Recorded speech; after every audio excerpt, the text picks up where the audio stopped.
안녕하세요. 뉴스반장입니다.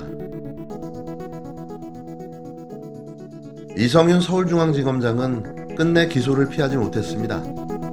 산불이 나서 바로 껐는데 왜 절차를 안 밟았냐며 절차 없이 산불을 끈 소방관을 처벌하겠다는 소방청.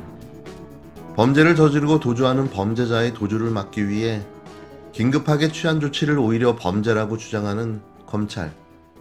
뭐가 다른가요? 애초에 이 사건은 검찰의 제 식구 봐주기, 김학의를 무혐의 처리한 것부터가 문제였습니다. 정상적으로 김학의를 구속 수사했더라면 이런 일 자체가 발생될 일도 없었던 거죠. 그렇다면 김학의를 무혐의 처리한 검사들은 조사나 감찰을 받았을까요? 그들은 아무런 책임도 처벌 없이 무탈하게 검사직을 유지하고 있습니다. 12일 대검찰청 직무대행인 조남관 대검 차장검사가 이지검장을 기소하라고 최종 승인한 것으로 알려졌는데요. 그렇게 제 식구 감싸기를 하던 검찰에서 왜 유독 이성윤 지검장에 대해서는 무리하게 기소한 걸까요? 그건 정적의 제거이며 윤석열 대선 행보를 가로막을 게 뻔해 보이는 방해물의 제거인 거죠. 윤석열 전 검찰청장의 직접 결정에 따라 지난 1월부터 수사를 진행한 수원지검 수사팀 이정섭 형사 3부장은 이날 직권남용 권리행사 방해 혐의로 이지검장을 서울중앙지법에 불구속 기소했습니다. 서울중앙지검장이 피고인 신분이 된 초유의 사태가 벌어졌는데요. 이지검장은 지난 2019년 대검 반부패 강력부장 재직 당시 수원지검 안양지청의 외압을 행사해 김학의 전 법무부 차관의 출국 금지 의혹을 수사하지 못하게 한 혐의를 받고 있습니다. 이날 이성윤 지검장은 연가를 내고 기소에 대한 입장문을 내놨는데요. 그는 입장문에서 대검 반부패 강력부장으로서 당시 수사외압 등 불법 행위를 한 사실이 결코 없다고 말했습니다. 그는 향후 재판 절차에 성실히 임하여 진실을 밝히고 대검 반부패 강력부의 명예회복이 반드시 이루어지도록 하겠다라며 이같이 밝혔는데요. 이 지검장은 저와 관련된 사건의 수사로 그간 국민 여러분께 심려를 끼쳐드린 점을 송구스럽게 생각한다라며 수사 과정을 통해 사건 당시 반부패 강력부 및 대검의 상황을 상세히 설명하였으나 결국 기소에 이르게 되어 매우 안타깝다라고 심정을 토로했습니다. 보도에 따르면 대검 조남관 차장검사의 승인으로 수원지검은 이날 서울중앙지검 검사 직무대리를 발령받아 이지검장을 직권남용 등 혐의로 서울중앙지법에 불구속 기소하기로 했는데요. 대검은 수원지검 수사팀을 서울중앙지검 검사로 직무대리 발령을 낼 예정으로 알려졌습니다. 일각에서는 문재인 정부의 검찰개혁에 협력해온 이성윤 지검장이 김학의 전 차관의 출국 금지에 개입했다고 내치는 대외적 부담을 상쇄하기 위한 술수라는 지적인데요. 대검이 중앙지검의 부하검사가 기소하는 하극상을 만들어 압력을 느낀 이 지검장이 결국 자진 사퇴하도록 이 상황을 만들었다는 겁니다. 아울러 누구든 검찰개혁에 동조하는 검사는 조직의 이름으로 처단한다라는 메시지를 주는 듯해 섬찟하다는 목소리도 나오고 있는데요. 나는 새도 떨어뜨린다는 서울중앙지검장의 자리에 대통령의 동문인 이 지검장이 앉아있다는 자체가 거슬린다는 것으로 이는 검찰 내의 서울법대 카르텔의 공고함이 자리잡고 있다는 의미로도 해석됩니다.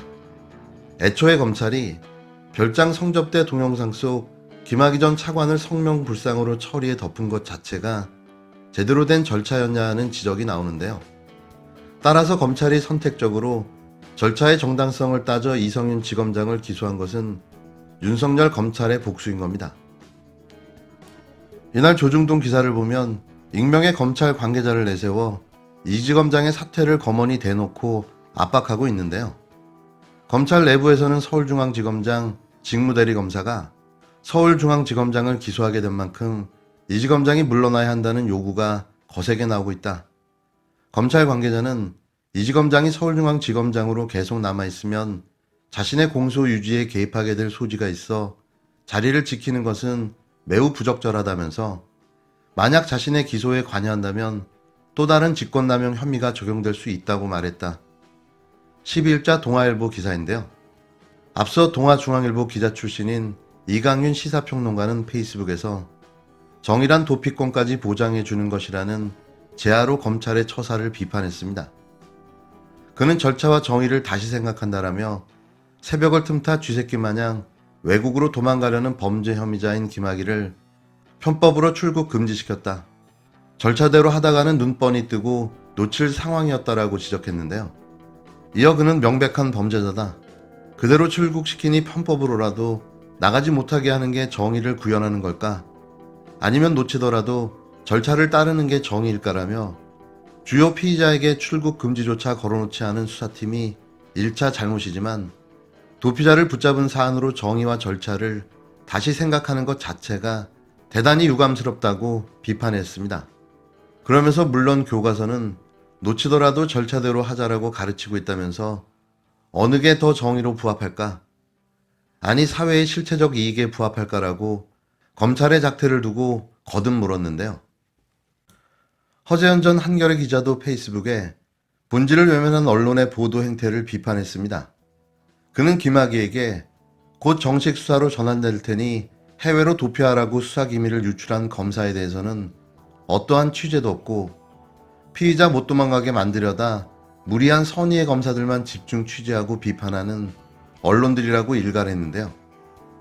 이어 범인한테 수사정보 유출한 사건이 문제의 발단이자 근본 원인 아닌가라며 문재인 정부 들어 언론 자유가 꽃피었지만 너무나도 좋은 세상이 미쳐 돌아가는 것 같다라고 꼬집었습니다.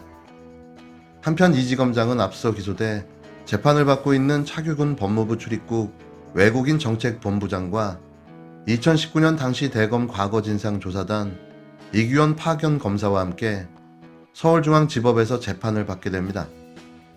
박범계 법무부 장관이 김학의 사건 수사 외압 의혹과 관련해 기소된 이성윤 서울지검장 거취와 관련된 질문에 일주일째 법무부 장관을 이렇게 몰아세우냐며 불만을 드러냈습니다. 박 장관은 14일 오전 정부과천청사 법무부 출근길에 대검에서 직무배제 요청을 검토하고 있다는 질문에 가능한 기자들의 질문에 친근히 답변 드리려고 하는데 일주일째 몰아세우고 있다며 박 장관은 13일 이 지검장 기소를 두고 억지 춘향이라고 비판한 것과 관련해선 배당의 문제를 말씀드린 것이라며 수사를 다해놓고 관할을 맞추기 위해 서울중앙지검으로 직무대리 발령을 내서 서울중앙지법에 기소한 것이라며 처음부터 관할을 맞췄으면 됐을 일이라고 지적했습니다. 이어 이해 충돌되면 서울중앙지법 안에서 해결되면 되는데 수원지검으로 지정했다며 수원지검장과 차장검사의 권한이 과연 온전하게 보존됐는지에 대해 억지 춘향이라고 비유한 것이라고 덧붙였는데요. 보다 이렇게 무기력한 법무부 장관은 처음 봅니다. 여러 가지 이유와 사유가 존재하겠지만 뭐 하나 제대로 처리하지 못하는 법무부 장관의 모습에 검찰 개혁이 묘연하게만 느껴집니다.